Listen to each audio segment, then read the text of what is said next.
There we are, ready. Chapter 9. The Sports Continued.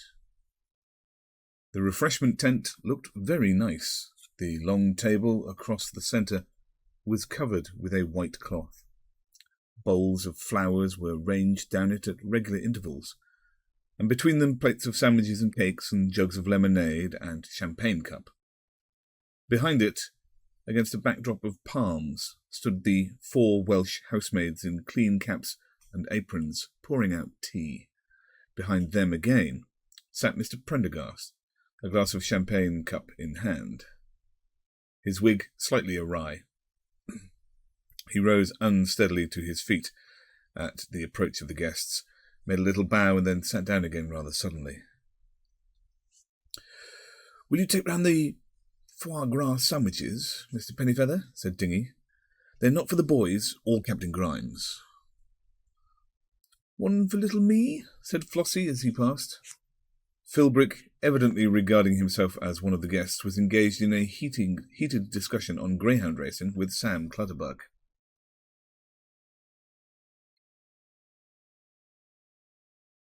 "What price the coon?" he asked as he gave Paul a sandwich. "It does my heart good to see old Prindy enjoying himself," said Grimes. "Pity he shot that kid, though. There's not much the matter with him, to see the way he's eating his tea. I say, this is rather a poor afternoon, isn't it?" "Circulate, old boy, circulate. Things aren't going too smoothly." Nor indeed were they. The sudden ebullition of ill-feeling over the 3-mile race, though checked by the arrival of Mrs. Beast Chetwynd, was by no means forgotten. There were 2 distinctly hostile camps in the tea-tent. On one side stood the Circumferences, Tangent, the Vicar, Colonel Sidebottom, and the Hope Browns. On the other, the 7 Clutterbucks, Philbrick, Flossie, and 2 or 3 parents who'd been snubbed already that afternoon by Lady Circumference. No one spoke of the race, but outraged sportsmanship glinted perilously in every eye. Several parents, intent on their tea, crowded round Dingy and the table. Eminently aloof from all these stood Chokey and Mrs. Beast Chetwynd. Clearly the social balance was delicately poised, and the issue depended upon them. With or without her nigger, Mrs. Beast Chetwynd was a woman of vital importance. "Why, Dr. Fagin," she was saying, "it is too disappointing that we've missed the sports. We've just had the slowest journey, stopping all the time to see the churches. You can't move Chokey once he's seen an old church. He's just crazy about culture, aren't you, darling?" "I sure am that," said Chokey. "Are you interested in music?" said the doctor tactfully. "Well, just you hear that, baby," said Chokey. "Am I interested in music? I should say I am." "He plays just too divinely," said Mrs. Beast Chetwynd. "Has he heard my new records, would you say?" "No, darling, I don't expect he has." "Well, just you hear them, sir, then you'll know. Am I interested in music?" "Now, darling, don't get discouraged. I'll take you over and introduce you to Lady Circumference. It's his inferiority complex, the angel. He's just crazy to meet the aristocracy, aren't you, my sweet?" "I sure am that," said Chokey. "I think it's an insult, bringing a nigger here," said Mrs. Clutterbuck. "It's an insult to our own women." "Niggers are all right," said Philbrick. "Where I draw the line is a chink. Nasty, inhuman things. I had a pal bumped off by a chink once. Throat cut horrible it was, from ear to ear." "Good gracious," said the Clutterbuck governess. "Was that in the Boxer revising?" "No," said Philbrick clearly. "Saturday night, Edgware Road. It might have happened to any of us." "What did the gentleman say?" asked the children. "Never you mind, my dears. Run and have some more of the green cake." They ran off obediently, but the little boy was later heard whispering to his sister as she knelt at prayers, "Cut horrible from ear to ear." So that, until quite late in her life, Miss Clutterbuck would feel a little faint whenever she saw a bus that was going to Edgware Road. "I've got a friend that lives in Savannah," said Sam, "and he's told me a thing or two about niggers. Of course, it's hardly a thing to talk about before the ladies, but To put it bluntly, they have uncontrollable passions. See what I mean? What a terrible thing, said Grimes. You can't blame 'em, mind, it's just their nature. Animal, you know. Still, what I do say is, since they're like that, the less we see of them the better. Quite, said Mrs. Clutterbuck. I had such a curious conversation just now. Lord Circumference was saying to Paul, with your bandmaster over there. He asked me whether I should like to meet his sister, and when I said yes, I should be delighted to, he said that would cost £1 normally, but he'd let me have special terms. What can he have meant, Mr. Pennyfeather? Upon my soul, Colonel Sidebottom was saying to the vicar, I don't like the look of that nigger. I saw enough of the Fuzzy-Wuzzy and the Sudan. Devilish good enemy and devilish bad friend. I am going across to talk to Mrs. Clutterbuck. Between ourselves, I think Lady C went a bit far. I didn't see the race myself, but there are limits.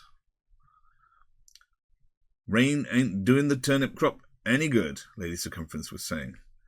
No, indeed, said Mrs. Beast Chetwynd. Are you in England for long? Why, I live in England, of course, said Lady Circumference. My dear, how divine! But don't you just find it too expensive? This was one of Lady Circumference's favourite topics, but somehow she did not feel disposed to enlarge on it to Mrs. Beast Chetwynd with the same gusto as when she was talking to Mrs. Sidebottom and the vicar's wife. She never felt quite at ease with people richer than herself. Well, we all feel the wind a bit since the war, she said briefly. How's Bobby Passmaster? Dotty, said Mrs. Beast Chetwynd, terribly dotty. And he and Chokey don't get on. You'll like Chokey, he's just crazy about England too.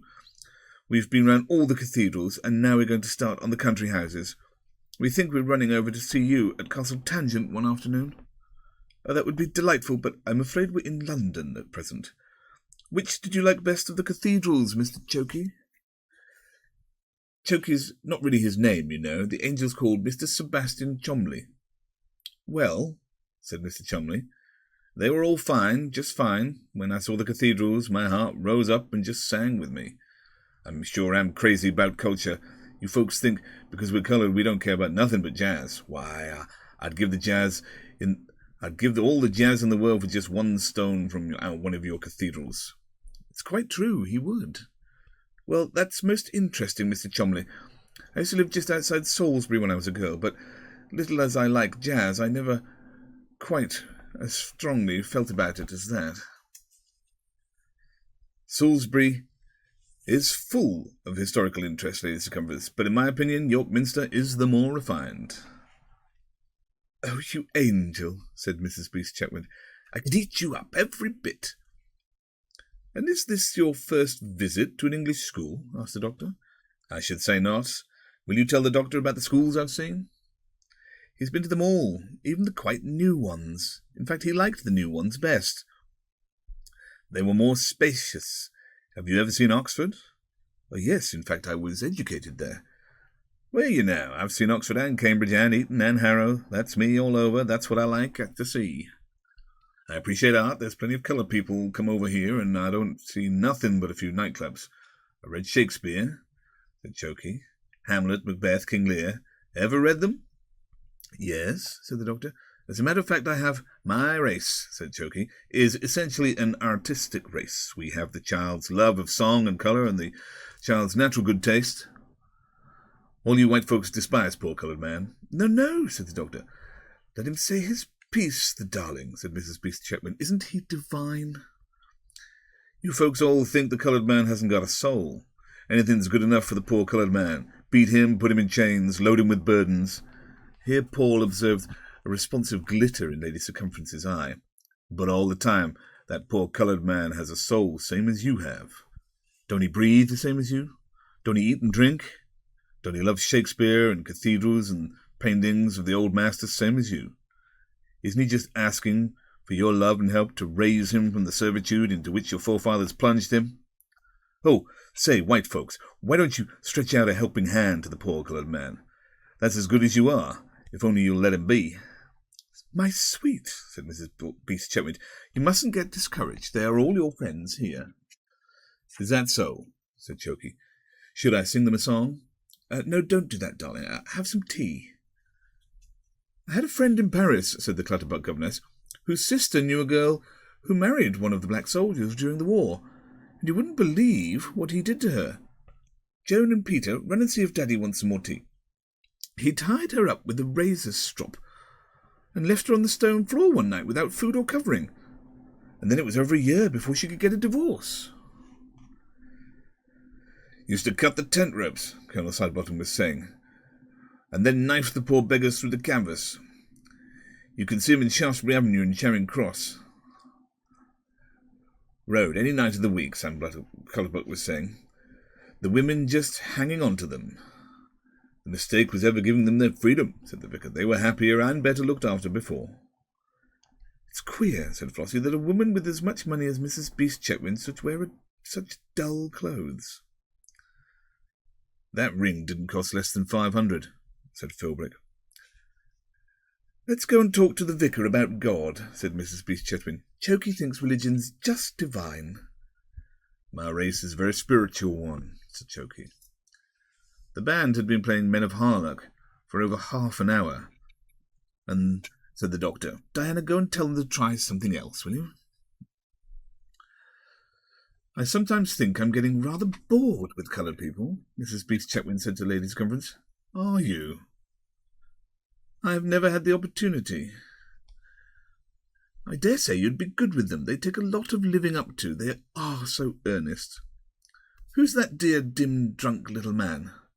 That is the person who shot my son. My dear, how too shattering for you. Not dead, I hope. Chokey shot a man at a party the other night. He gets gay at times, you know. It's only when he's on his best behaviour that he's so class-conscious. I must go and rescue the vicar.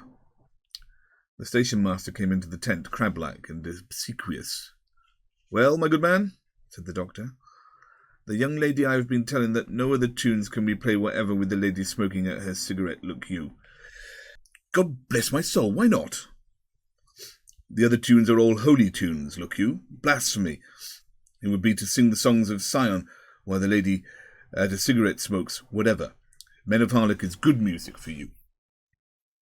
Well, that is most unfortunate. I could hardly ask Mrs. Beast Chetwynd to stop smoking. Frankly, I regard this as impertinence.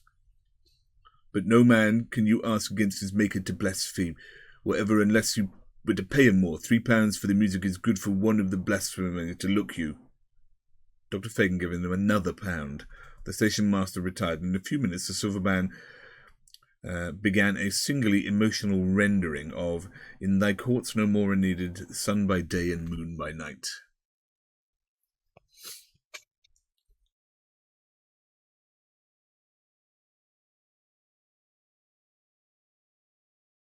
Chapter 10, Post-Mortem.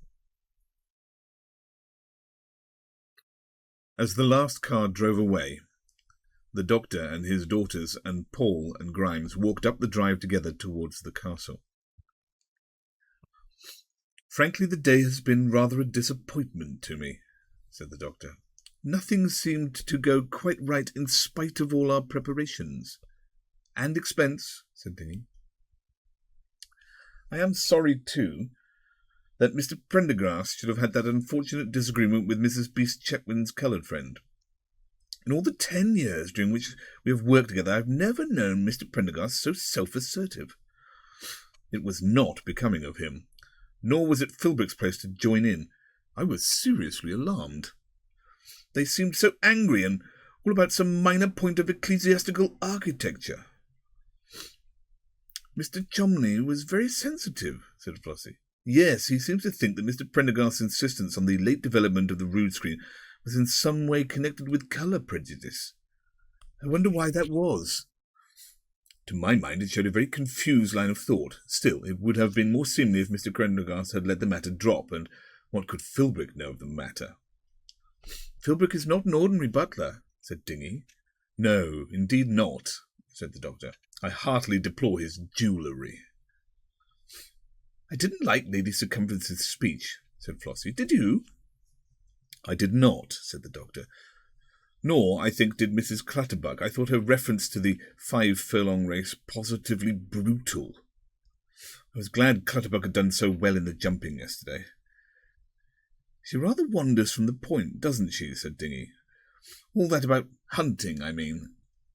I don't think Lady Circumference is conscious of any definite divisions in the various branches of sports. I have often observed her, in women of her type, a tendency to regard all athletics as inferior forms of fox hunting. It is not logical. Besides, she was nettled at some remark of Mrs. Cholmley's about cruelty to animals. As you say, it was irrelevant and rather unfortunate. I also resented the references to the Liberal Party. Mr. Clutterbuck has stood 3 times, you know. Taken as a whole, it was not a happy speech. I was quite glad when I saw her drive away. What a pretty car Mrs. Beast Chetwynd has got, said Flossie. But how ostentatious of her to bring her footman. I can forgive the footman, said Dingy, but I can't forgive Mr. Cholmley. He asked me whether I had ever heard of a writer called Thomas Hardy. He asked me to go to Reigate with him for the weekend, said Flossie, in a rather sweet way, too. Florence, I trust you refused. Oh, yes, said Florence sadly. I refused. They went on up the drive in silence. Presently Dingy said, What are we going to do about those fireworks you insisted on buying? Everyone has gone away.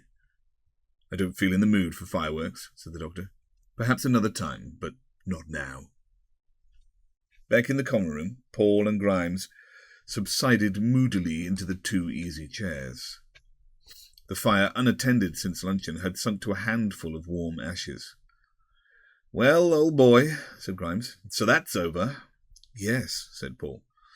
All the gay throng melted away. Yes, said Paul. Back to the daily round and cloistral calm. Yes, said Paul. As a beano, said Grimes, I've known better. Yes, said Paul. Lady C's hardly what you might call bonhomous. Hardly. Old Prendy made rather an ass of himself. Yes. Hello, old boy. You sound a bit flat. Feeling the strain of the social vortex? A bit giddy after the gay whirl, eh? I say, Grimes, said Paul, what do you suppose the relationship is between Mrs. Beast Chetwynd and that nigger? Well, I don't suppose she trots around with him just for the uplift of his conversation, do you? No, I suppose not. In fact, I don't mind diagnosing a simple case of good old sex. Yes, I suppose you're right. I'm sure of it. Great Scott, what is that noise? It was Mr. Prendergast. Prendy, old man, said Grimes. You've let down the morale of the common room a pretty good wallop. Damn the common room, said Mr. Prendergast. What does the common room know about rood screens? That's all right, old boy. We're all friends here. What you say about rood screens goes. They'll be questioning the efficacy of infant baptism next. The Church has never countenanced lay opinions on spiritual matters.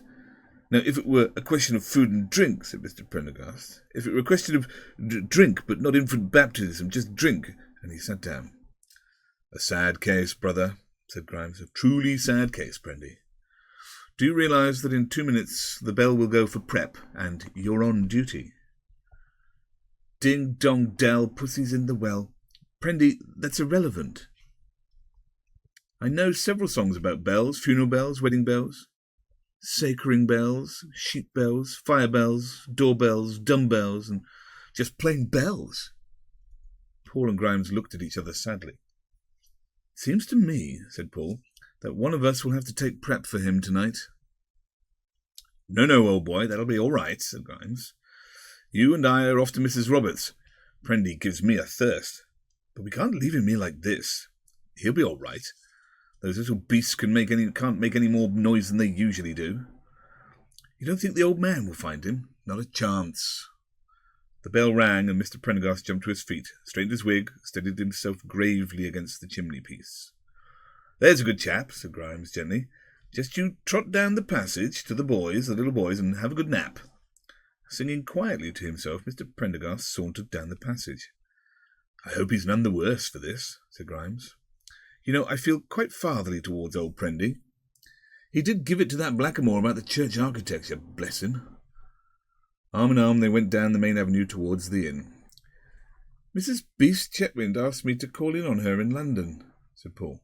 Did she? Wow, just you go. I've never been much of a one for society in the smart set myself, but if you like that sort of thing, Mrs. Beast Chetwynd is the goods, all right. Never open a paper, but there's a photograph of her at some place or other. Does she photograph well? Asked Paul. I should rather think she would. Grimes looked at him narrowly. Fair to middling. Why the sudden interest? Oh, I don't know. I was just wondering. At Mrs. Roberts they found the Llanabba silver band chattering acrimoniously over the division of the spoils. All the afternoon the band and I have led in Men of Harlech and sacred music too, look you, and they will not give me a penny more than themselves, whatever. The college gentleman, whatever, if it is a right, I ask, said the station-master. Me with a sister's support, too, look you. Now, don't bother, old boy, said Grimes, because if you do, I'll tell your pals about the extra £1 you got out of the doctor.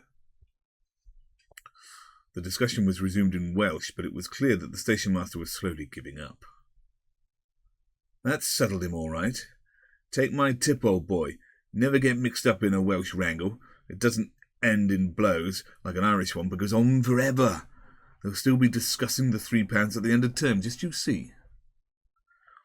Has Mr. Beast Chetwynd been dead long? Asked Paul. I shouldn't say so. Why? I was just wondering. They sat for some time smoking in silence. If Beast Chetwynd is 15, said Paul, that doesn't necessarily make her more than 33, does it? Old boy, said Grimes, you're in love. Nonsense. Smitten, said Grimes. No. The tender passion? No. Cupid's jolly little darts? No. Spring fancies? Love's young dream? Nonsense. Not even a quickening of the pulse? No. A sweet despair? Certainly not. A trembling hope? No. A frisson? A je ne sais quoi? Nothing of the sort. Liar, said Grimes. There was another long pause. Grimes, said Paul at length, I wonder if you can be right. Sure of it, old boy. Just you go in and win. Here's to the happy pair. May all your troubles be little ones. In a state of mind totally new to him, Paul accompanied Grimes back to the castle. Prep was over. Mr. Prendergast was leaning against the fireplace with a contented smile on his face. Hello, Prendy, old wineskin. How are things with you? Admirable, said Mr. Prendergast. I have never known them better. I have just caned 23 boys.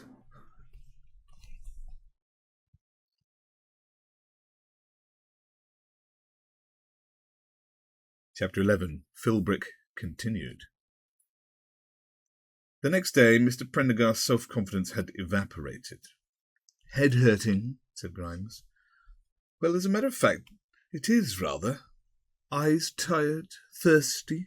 Yes, a little. Poor old Prendy. Don't I know. Still, it was worth it, wasn't it? I don't remember very clearly all that happened, but I walked back to the castle with Philbrick, and he told me all about his life. It appears he is really a rich man and not a butler at all. I know, said Paul and Grimes simultaneously. You both knew? Well, it came as a great surprise to me, although I must admit I had noticed a certain superiority in his manner, but I find almost everyone like that. Did he tell you his whole story?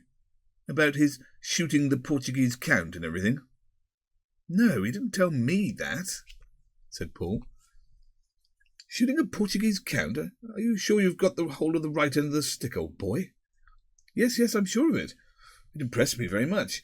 You see, Philbrick is really Sir Solomon Philbrick, the ship-owner. The novelist, you mean, said Grimes. The retired burglar, said Paul. The three masters looked at each other. Oh, boys, it seems to me someone's been pulling our legs. Well, this is the story that he told me, continued Mr. Prendergast. It all started from our argument about the church architecture with the black man. Apparently Philbrick has a large house in Carlton Terrace. Camberwell Green? Chain Walk? Well, I'm telling you what he told me. He has a house in Carlton Terrace. I remember the address well because a sister of Mrs. Rounds was once governess at a house in the same row, and he used to live there with an actress who, I regret to say, was not his wife. I forget her name, but I know it's a particularly famous one.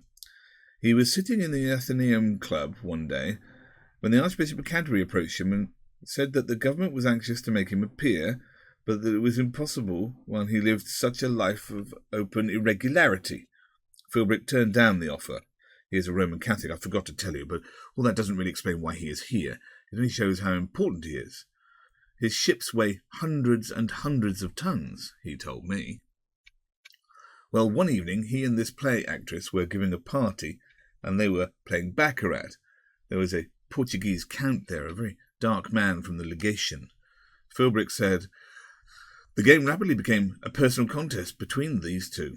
Philbrick won over and over again until the Count had no more money left and had signed many IOUs. Finally, late into the night, he took from the Countess's hand, she was sitting beside him with haggard eyes watching him play, an enormous emerald, as big as a golf ball," Philbrick said. "This had been an heirloom of my family since the First Crusade," the Portuguese Count said. "It is one thing which I had hoped to leave to my poor little son," and he tossed it onto the table.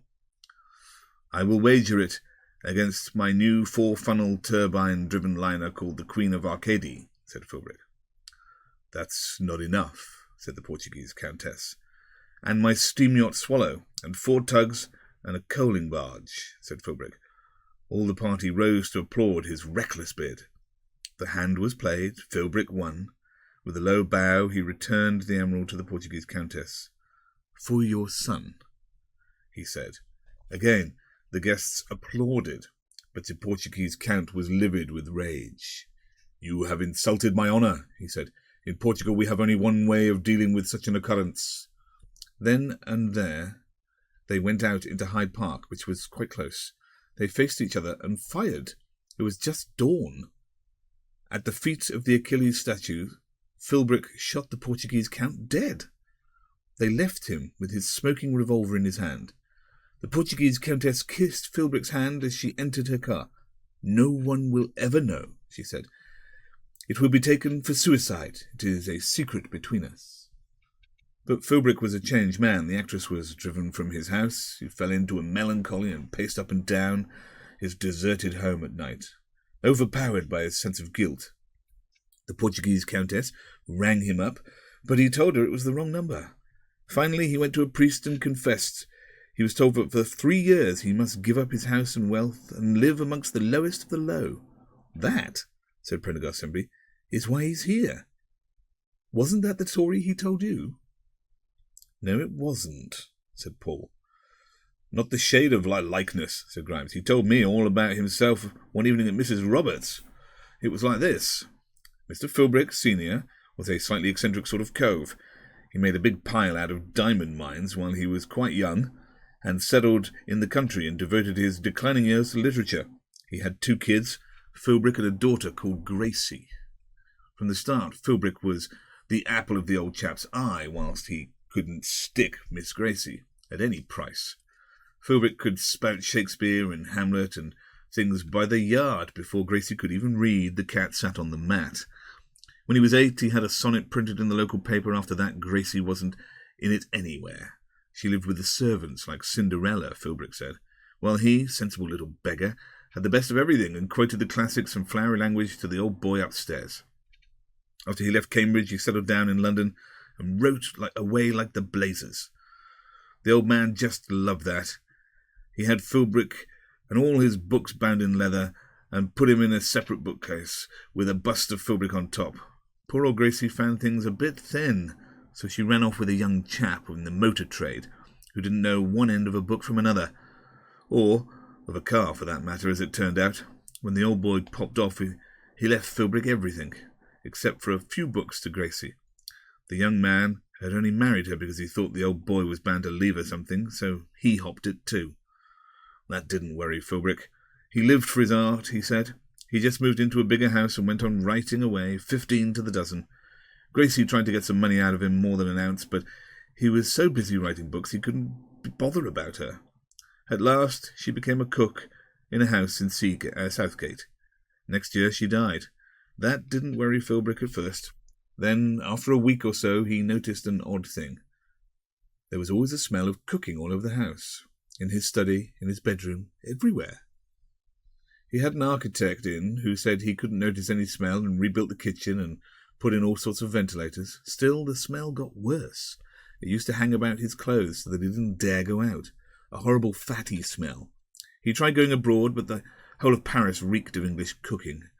That was bad enough, but after a time plates began to rattle around his bed when he tried to sleep at night, and behind his chair as he wrote books.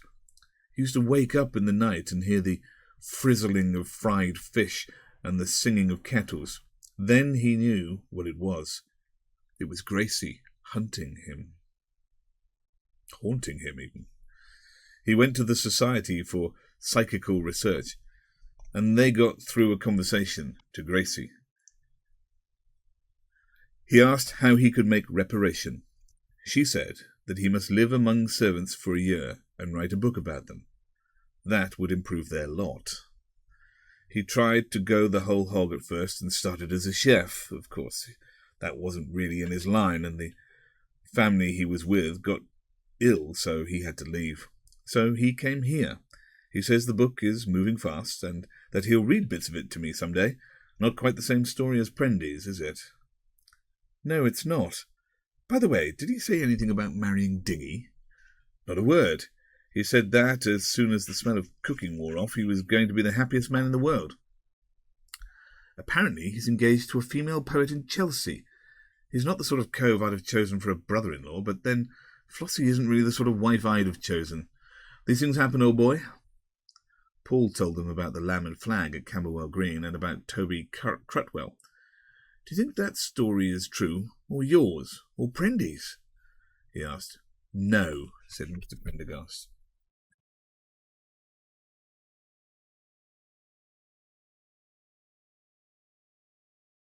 Chapter 12. The Agony of Captain Grimes. 2 days later, Beast Chetwynd and Paul were in the organ loft of the Llanhybr parish church. I don't think I'd played that terribly well, do you, sir? No. Shall I stop for a bit? I wish you would. Tangent's foot has swollen up and turned black, said Beast Chetwynd with relish. Poor little brute, said Paul. I had a letter from my mamma this morning, said Beast Chetwynd. There's a message for you in it. Shall I read it? He says.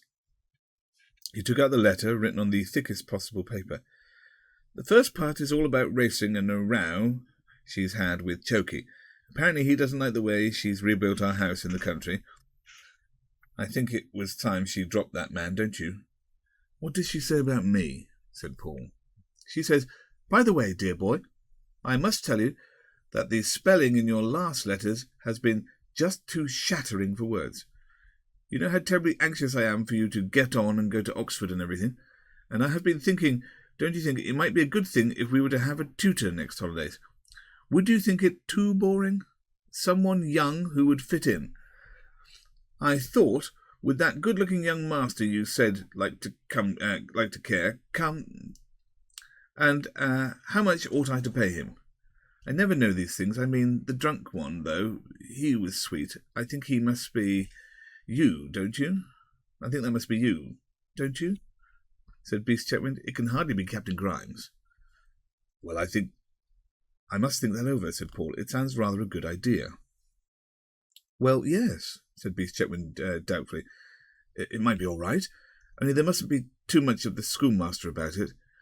That man Prendergast beat me the other evening. And there should be no organ lessons, said Paul. Grimes did not receive the news as enthusiastically as Paul had hoped. He was sitting in the common room, fire despondently, biting his nails. Good old boy, that's splendid, he said abstractedly. I'm glad, I am, really. Well, you don't sound exactly gay. No, I'm not. The fact is, I'm in the soup again. Badly? Up to the neck. My dear chap, I am sorry. What are you going to do about it? I've done the only thing. I've announced my engagement. Well, that'll please Flossie. Oh, yes, she's as pleased as hell about it. Damn her nasty little eyes. What did the old man say? Baffled him a bit, old boy. He was just thinking out things at the moment. Well, I expect everything will be all right. I don't see why it shouldn't be. Well, there's a reason I I don't think I told you before, but the fact is I'm already married." That evening Paul received a summons from the doctor. He wore a double-breasted dinner jacket, which he smoothed uneasily over his hips as Paul approached. He looked worried and old. "Pennyfeather," he said, "I have this morning received a severe shock. 2 shocks, in fact. The first was disagreeable, but not wholly unexpected. Your colleague, Captain Grimes, has been convicted before me on evidence that leaves no possibility of his innocence of a crime. I might almost call it a course of action, which I can neither understand nor excuse. I dare say I need not particularize. I discerned Captain Grimes' weakness early on in our acquaintance, and a man of your intelligence and sensibility, living at close quarters with him, can scarcely have done otherwise also.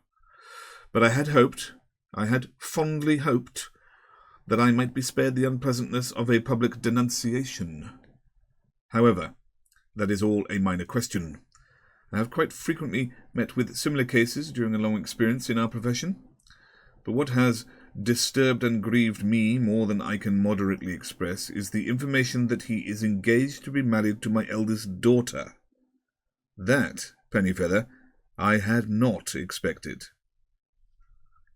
In the circumstances, it seemed a humiliation I might reasonably have been spared.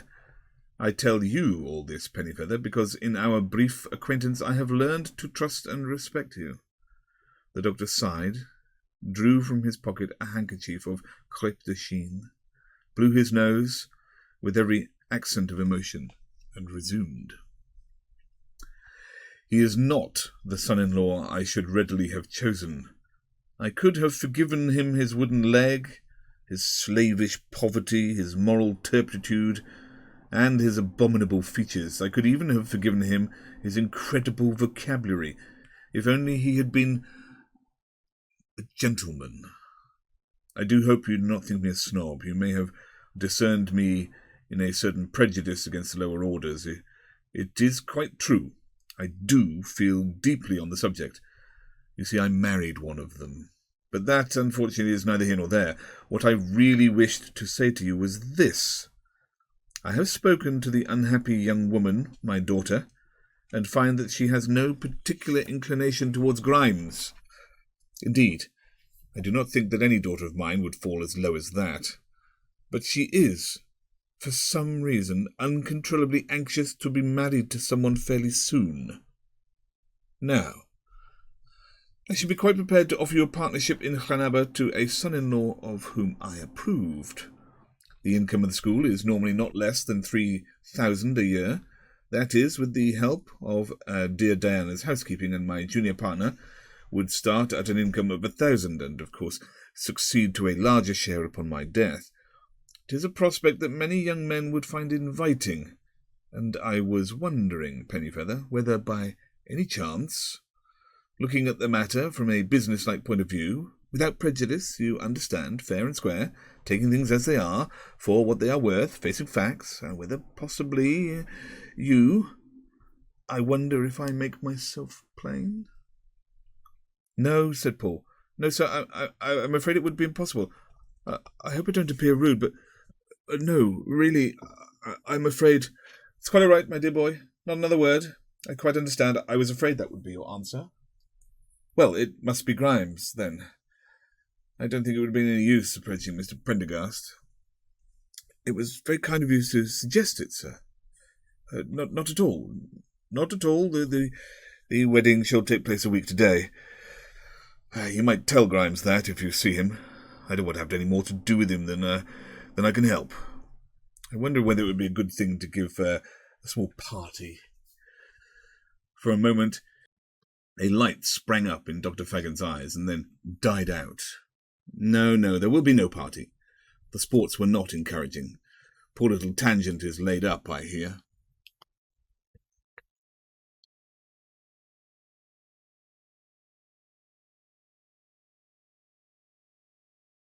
Paul returned to the common room with the doctor's message.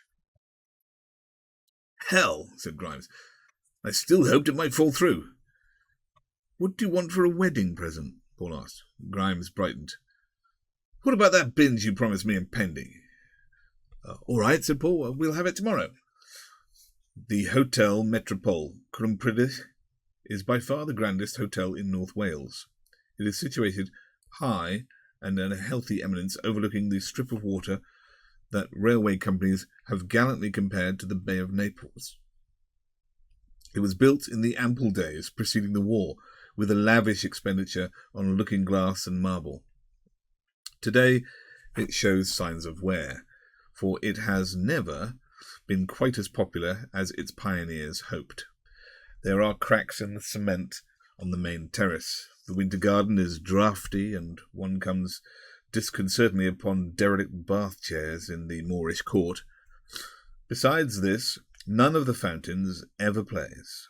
The string band that used to perform nightly in the ballroom has given place to a very expensive wireless set, which one of the waiters knows how to operate. There is never any note paper in the writing room, and the sheets are not long enough for the beds. Philbrick pointed out these defects to Paul as he sat with Grimes and Mr. Prendergast drinking cocktails in the Palm Court before dinner. And it isn't as though it was really cheap, he said. Philbrick had become quite genial during the last few days. Still, one can't expect much in Wales, and it is something. I can't live without some kind of luxury for long. I'm not staying this evening, or I'd ask you fellows to dine with me. Philbrick, old boy, said Grimes, me and my pals here have been wanting to have a word with you for some time. How about those yarns you span us about your being a ship owner and a novelist and a burglar? Since you mention it, said Philbrick with dignity, they were untrue. One day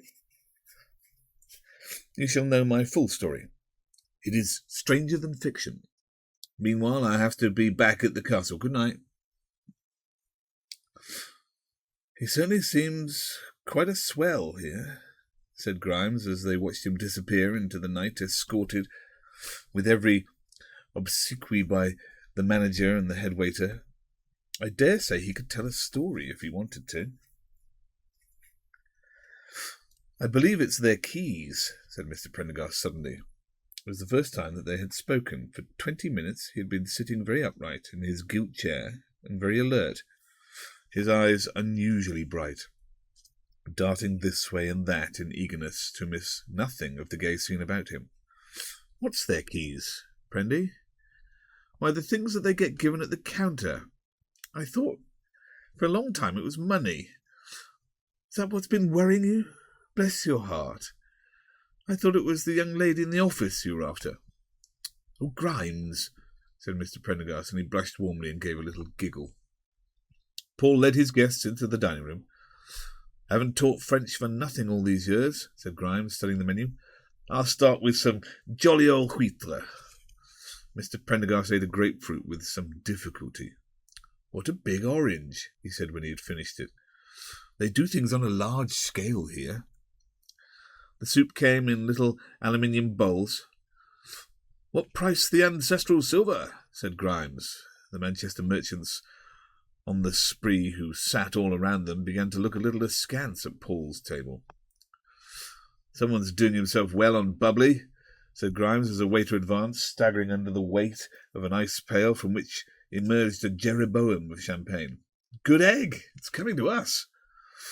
With Sir Solomon Philbrick's compliments to the Captain Grimes and congratulations on his approaching marriage. Grimes took the waiter by the sleeve. See here, old boy, this Sir Solomon Philbrick, you know him well?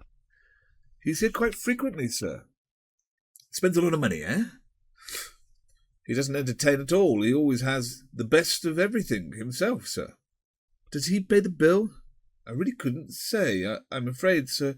Would you be requiring anything else? All right, old boy, don't get sniffy. Only he's a pal of mine, see? Really, Grimes, said Mr. Prendergast, I'm afraid you made him quite annoyed with your questions, and that stout man over there is staring at us in a most marked way. I've got a toast to propose, Prendy. Fill up your glass. Here's to Trumpington, whoever he is, who gave us the money for this binge. And here's to Philbrick, said Paul, whoever he is. And here's to Miss Fagin, said Mr. Prendergast, with our warmest hopes for her future happiness. Amen, said Grimes. After the soup and the worst sort of soul, Mr. Prendergast made a little joke about souls and souls. Clearly the dinner party was being a great success. "You know," said Grimes, "look at it how you will. Marriage is rather a grim thought. The 3 reasons for it given in the prayer book have always seemed to me quite inadequate," agreed Mr. Prendergast. "I have never had the smallest difficulty about the avoidance of fornication, and the other 2 advantages seem to me nothing short of disastrous." "My first marriage," said Grimes, "didn't make much odds either way. It was in Ireland. I was tight at the time, and so was the chaplain. God knows what became of Mrs. Grimes. It seems to me, though, that with Flossie I'm in for a pretty solemn solemnization. It's not what I should have chosen for myself, not by a long chalk. Still, as things are, I suppose it's the best thing that could have happened. I think I've about run out of the schoolmastering profession. I don't mind telling you I found it pretty hard to get another job. There are limits. Now I'm set up for life and no more worry about testimonials. That's something, in fact. That's all there is to be said. But there have been moments in the last 24 hours, I don't mind telling you, when I've gone cold all over at the thought of what I was in for." "I don't want to say anything discouraging," said Mr. Prendergast, "but I've known Flossie for nearly 10 years now, and there isn't anything you could tell me about Flossie that I don't already know. I almost wish it was dingy. I suppose it's too late now to change." "Oh dear," said Grimes despondently, gazing into his glass. "Oh Lord, that I should come to this." "Cheer up, Grimes. It isn't like you to be as depressed as this," said Paul. "Old friends," said Grimes, and his voice was charged with emotion. "You see a man standing face to face with retribution. Respect him, even if you cannot understand. Those that live by the flesh shall perish by the flesh. I am a very sinful man, and my past, my first youth. Who shall pity me in that dark declivity to which my steps inevitably seem to tend? I have boasted in my youth and held my head high and gone on my way careless of consequence, but ever behind me, unseen, stood stark justice with his double-edged sword." More food was brought to them. Mr. Prendergast ate with a hearty appetite. "Oh, why did nobody warn me?" said Grimes in his agony. "I should have been told. They should have told me in so many words. They should have warned me about Flossie. Not about the fires of hell. I'd have risked them. I don't mind risking them again. But they should have told me about marriage. They should have told me that at the end of that gay journey and flower-strewn path were the hideous lights of home and the voices of children. I should have been warned of the great lavender-scented bed that was laid out before me, of the wisteria at the windows, of all the intimacy and confidence of family life. But I dare say I wouldn't have listened. Our life is lived between 2 homes. We emerge for a little into the light, and then the front door closes. The chintz curtains shut out the sun, and the hearth glows with the fire of home, while upstairs our heads are enacted again, the awful accidents of adolescence. There's a home and a family waiting for every one of us. We can't escape, try how we may. It's the seed of life we carry about with us like our skeletons, each of us unconsciously pregnant with desirable villa residences. There is no escape. As individuals, we simply do not exist. We are just potential home builders, beavers and ants. How do we come into being? What is birth? I have often wondered, said Mr. Prendergast, what is this impulse of 2 people to build their beastly home? It's you and me, unborn, asserting our presence. All we are is a manifestation of the impulse to family life, and if by chance we have escaped the itch ourselves, nature forces us upon us in another way. Flossie's got that itch, enough for 2. I just haven't. I'm one of the blind alleys off the main road to procreation, but it doesn't matter. Nature always wins. Oh Lord, why didn't I die in that first awful home? Why did I ever hope I could escape? Captain Grimes continued his lament for some time in deep bitterness of heart. Presently he became silent and stared at his glass. "I wonder," said Mr. Prendergast, "I wonder whether I could have just a little more of this very excellent pheasant?" "Anyway," said Grimes, "there shan't be any children. I'll see to that." "It has always been a mystery to me why people marry," said Mr. Prendergast. "I can't see the smallest reason for it. Quite happy, normal people. Now, I can understand it in Grimes' case. He has everything to gain by the arrangement, but what does Flossie expect to gain? And yet she seems more enthusiastic about it than Grimes. It has been the tragedy of my life that whenever I start thinking about quite a simple subject, I invariably feel myself confronted by some flat contradiction of this sort. Have you ever thought about marriage? In the abstract, I mean, of course." "Not very much, I'm afraid." "I don't believe," said Mr. Prendergast, "that people would ever fall in love or want to be married if they hadn't been told about it. It's like abroad. No one would ever want to go there if they hadn't been told it existed. Do you agree?" "Do they?" said Prendergast. "I didn't know that. What an extraordinary thing. But then, I had an aunt whose cat used to put its paw up to its mouth when it yawned. A wonderful animal that can be taught that. There's a sea lion at the circus I saw in the paper who juggles with an umbrella and 2 oranges. I know what I'll do," said Grimes. "I'll get a motorcycle." This seemed to cheer him up a little. He took another glass of wine and smiled wanly. "I'm afraid I've not been following you chaps. What you said. I was thinking. What are we talking about?" "Prendy was telling me about a sea lion who juggled with an umbrella and 2 oranges. Why, that's nothing. I can juggle with a whacking great bottle and a lump of ice and 2 knives. Look. Grimes, don't. Everyone is looking at you." The head waiter came over to remonstrate. "Please remember where you are, sir." "I know where I am well enough," said Grimes. "I'm in the hotel with my pal Sir Solomon Philbrick, and he's talking of buying. And I'll tell you this, old boy, if he does, the first person to lose his job will be you, see?" Nevertheless, he stopped juggling, and Mr. Prendergast ate 2 peach melbas undisturbed. "The black cloud has passed," said Grimes. "Grimes is now going to enjoy his evening."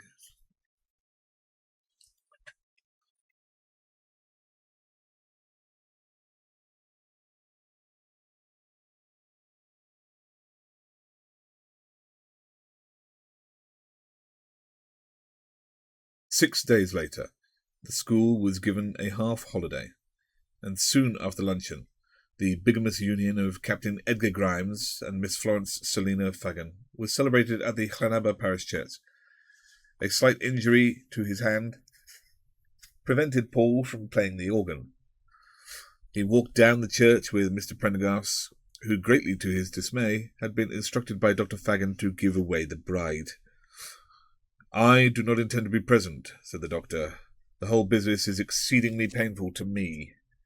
Everybody else, however, was there, except little Lord Tangent, whose foot was being amputated at a local nursing home.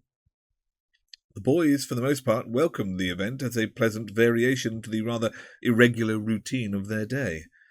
Clutterbuck alone seemed disposed to sulk. "I don't suppose that their children will be terribly attractive," said Beast Chetwynd. There were a few wedding presents. The boys had subscribed a shilling each, and had bought, at a shop in Llandudno, a silver-plated teapot, coyly suggestive of Art Nouveau. The doctor gave them a cheque for £25. Mr. Prendergast gave Grimes a walking stick, because he was always borrowing mine, and dinging rather generously 2 photograph frames, a calendar, and a tray of Benares brassware. Paul was best man. The service passed off without a hitch, for Grimes's Irish wife did not turn up to forbid the banns. Flossie wore a frock of rather noticeable velveteen, and a hat with 2 pink feathers to match. "I was so pleased when I found he didn't want me to wear white," she said, though of course it might have been dyed afterwards. Both bride and bridegroom spoke up well in the responses, and afterwards the vicar delivered a very moving address on the subject of home and conjugal love. "How beautiful it is," he said, "to see 2 young people in the hope of youth setting out with the Church's blessing to face life together. How much more beautiful to see them when they have grown to full manhood and womanhood coming together and saying, 'Our experience of life has taught us that one is not enough.'" The boys lined the path from the door to the lich gate, and the head prefect said, 3 cheers for the captain and Mrs. Grimes. Then they returned to the castle. The honeymoon had been postponed until the end of term. 10 days later, and the arrangements for the first days of their married life were a little meagre. You must do the best you can, the doctor had said. I suppose you all wish to share the same bedroom. I think there will be no objection to your both moving into the large room in the West Tower. 'Tis a little damp, but I dare say Diana will arrange a fire to be lighted there. You may use the morning room in the evenings, and Captain Grimes will, of course, have his meals at my table in the dining room, not with the boys. I do not wish to find him sitting about in the drawing-room, nor, of course, in my library. You'd better keep his books and gown in the common room as before. Next term I will consider some other arrangement. Perhaps I could hand over one of the lodges to you, or fit up some of the sitting-room in the tower. I was not prepared for a domestic upheaval. Diana, who was really coming out of the business rather creditably, put a bowl of flowers in their bedroom and lit a fire of reckless proportions, in which she consumed the remains of a deck and 2 of the boys' playboxes. That evening, while Mr. Prendergast was taking prep at the end of the passage, Grimes visited Paul in the common room. He looked rather uncomfortable in his evening clothes. Well, dinner's over, he said. The old man does himself pretty well. How are you feeling? Not too well, old boy. The first days are always a strain, they say, even in the most romantic marriages. My father-in-law is not what you might call easy. Needs thawing gently, you know. I suppose as a married man I oughtn't to go down to Mrs. Roberts. I think it might seem odd on the first evening, don't you? Flossie's playing the piano, Dingy's making up the accounts, the old man's gone off to the library. Don't you think we've got time for a quick one? Arm in arm they went down the familiar road. Drinks are on me tonight, said Grimes. The silver band were still sitting there, with their heads together, discussing the division of earnings. Then tell me that married this afternoon you were, said the station master. That's right, said Grimes. My sister never at all you would meet whatever, he continued reproachfully, because that woman you do not look like you. Look here, old boy, just you shut up, you're not being tactful, see? Just you keep quiet. I'll give you all some nice beer. When Mrs. Roberts shut her doors for the night, Paul and Grimes turned back up the hill. A light was burning in the West Tower. There she is, waiting for me, said Grimes. Now, it might be a very romantic sight to some chaps, a light burning in a tower window.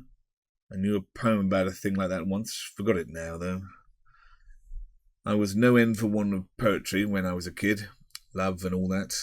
Castle Towers came in quite a lot. Funny how one grows out of that sort of thing. Inside the castle, he turned off down the main corridor. Well, so long, old boy. This is the way I go now. See you in the morning. The baize door swung to behind him, and Paul went up to bed. Paul saw little of Grimes during the next few days. They met at prayers and on the way to and from their classrooms. But the baize door that separated the school from the doctor's wing was also separating them. Mr. Prendergast, now in unchallenged possession of the other easy-chair, was smoking away one evening when suddenly he said, You know, I miss Grimes. I didn't think I should, but I do. With all his faults, he was a very cheery person. I think I was beginning to get on better with him. He doesn't look as cheery as he did, said Paul. I don't believe that life above stairs is suiting him very well. As it happened, Grimes chose that evening to visit them. You chaps mind if I come in for a bit? He asked with unwanted diffidence. They rose to welcome him. Sure you don't mind. I won't stay long. My dear man, we were just saying how much we missed you. Come and sit down. Won't you have some of my tobacco? Said Prendergast. Thanks, Prendy. I just had to come in and have a chat. I've been feeling pretty fed up lately. Married life is not all beer and skittles. I don't mind telling you. It's not Flossie, mind. She's been hardly any trouble at all. In a way, I've quite gotten to like her. She likes me anyway, and that's the great thing. The doctor's my trouble.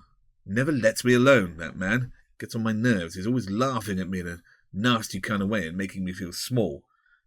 You know the way Lady Circumference talks to the Clutterbucks? Like that. I tell you, I simply dread going into meals in that dining room. He's got a sort of air as though he always knew exactly what I was going to say before I said it, and if it was always a little worse than he had expected. Flossie says he treats her that way sometimes. Does it to me the whole time, damn him. I don't expect he means it, said Paul, and anyway, I shouldn't bother about it. It's not the point. I'm beginning to feel he's quite right. I suppose I am a pretty coarse sort of chap. I don't know anything about art. I haven't met any grand people, and I don't go to a good tailor and all that.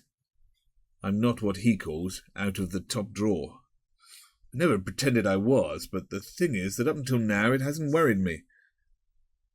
I don't think I was a conceited sort of chap, but I felt just as good as anyone else, and I didn't care what people thought as long as I had my fun. And I did have fun, too. And what's more, I enjoyed it. But now I've lived with that man for a week, I feel quite different. I feel half ashamed of myself all the time, and I've come to recognize that supercilious look he gives me in other people's eyes as well. Ah, how well I know that feeling, sighed Mr. Prendergast. I used to think I was popular among the boys, but you know I'm not, and at Mrs. Roberts they only pretended to like me in the hope I'd stand them drinks. I did too, but they never gave me one back. I thought it was just because they were Welsh, but now I see it's because they despised me. I don't blame them. God knows, I despise myself. You know, I used to like to use French phrases a certain amount, things like savoir-faire and je ne sais quoi. I never thought about it, but I suppose I haven't got much of an accent. How could I? I've never been to France except for the war. Well, every time I say one of them now, the doctor gives a sort of wince, as if he's bitten on a bad tooth. I have to think about the whole time now before I say anything, to see if there's any French in it, or any of the other expressions he doesn't think is refined. And then when I do say something, my voice sounds so funny I get in a muddle, and he winces again. Oh boy, it's been hell this last week, and it's been worrying me. I'm getting an inferiority complex. Dingy's like that. She just never speaks now. He's always making little jokes about Flossie's clothes, too. But I don't think the old girl sees what he's driving at. That man'll have me crazy before the term's over. Well, there's only one more week. Was all that Paul could say to comfort him. Next morning at prayer, Grimes handed Paul a letter. Irony, he said. Paul opened it and read, John Clutterbuck and Sons, wholesale brewers and wine merchants. My dear Mr. Grimes, the other day at Sports Day you asked whether there was by any chance a job open for you at the brewery. I don't know if you were serious in this, but if you were, a post has just fallen vacant, which I feel might suit you. I should be glad to offer you to any friend who has been so kind to Percy. We employ a certain number of travellers to go round to various inns and hotels to sample the beer and see that it has not been diluted or in any way adulterated. One junior traveller, who is a friend of mine from Cambridge, has just developed D&Ts and has had to be suspended. The salary is £200 a year with a car and travelling expenses. Would this attract you at all? If so, will you let me know during the next few days? Yours sincerely, Sam Clutterbuck. Just look at that, said Grimes. God's own job and mine for the asking. If that had come 10 days ago, my whole life might be very different. You don't think of taking it now? Too late, old boy, too late. The saddest words in the English language. In break, Grimes said to Paul, Look here, I've decided to take Sam Clutterbuck's job and be damned to the Fagans. His eyes shone with excitement. I shan't say a word to them. I shall just go off. They can do what they like about it. I don't care. Oh, splendid, said Paul. It's much the best thing you can do. I'm going this very afternoon, said Grimes. An hour later, at the end of morning school, they met again. I've been thinking it over, that letter, said Grimes. I see it all now. It's just a joke. Nonsense, said Paul. I'm sure it isn't. Go and see the Clutterbucks right away. No, they don't mean it seriously. They've heard about my marriage from Percy, and they're just pulling my leg. It's too good to be true. Why should they offer me a job like that, even if such a wonderful job exists? My dear Grimes, I'm perfectly certain it was a genuine offer. Anyway, there's nothing to lose by going to see them. No, it's too late, old boy. Things like that don't happen. And he disappeared beyond the baize door. The next day, there was fresh trouble at Llanaba. 2 men in stout boots, bowler hats, and thick grey overcoats presented themselves at the castle with a warrant for Philbrick's arrest. Search was made for him, but it was suddenly discovered that he had already left by morning train for Holyhead. The boys crowded round the detectives with interest and a good deal of disappointment. They were not, they thought, particularly impressive figures as they stood in the hall, fingering their hats and drinking whisky and calling Dingy Miss. "We've been after him for some time now," said the first detective, "ain't we, Bill? Pretty near 6 months. It's too bad his getting away like this. They're getting rather restless at HQ about our travelling expenses." "Is it a very serious case?" asked Mr. Prendergast. The entire school were by this time assembled in the hall. "Not shooting or anything like that?" "No, there ain't been no bloodshed up to date, sir. I ought to tell about it, really, but seeing as you'll be mixed up in it to some extent, I don't mind telling you that I think he'll get off on a plea of insanity. Loopy, you know." "What's he been up to?" "False pretences and impersonation, sir. There's 5 charges against him in different parts of the country, mostly at hotels. He represents himself as a rich man, stays there for some time living like a lord, cashes a big cheque, and then goes off. Calls himself Sir Solomon Philbrick. Funny thing is, I think he really believes his tale. I've come across several cases like this one time or another. There was a bloke in Somerset what thought he was Bishop of Bath and Wells and confirmed a whole lot of kids. Very reverent, too." "Well, anyway," said Dingy, he went without his wages from here." "I always felt there was something untrustworthy about that man," said Prendergast. "Lucky devil," said Grimes despondently. "I'm worried about Grimes," said Mr. Prendergast that evening. "I never saw a man more changed. He used to be so self-confident and self-assertive. He came in here quite timidly just now and asked me whether I believed that divine retribution took place in this world or the next. I began to talk to him about it, but I could see he wasn't really listening. He sighed once or twice and then went out without a word while I was still speaking. Beast Chetwynd tells me he has kept the whole of his 3rd form. Because the blackboard fell down in his classroom this morning, he was convinced they had arranged it on purpose." "Yes, they often do. But in this case they hadn't. Beast Chetwynd said they were quite frightened by the way he spoke to them. Just like an actor, Beast Chetwynd said." "Poor Grimes, I think he is seriously unnerved. It will be a relief when the holidays come."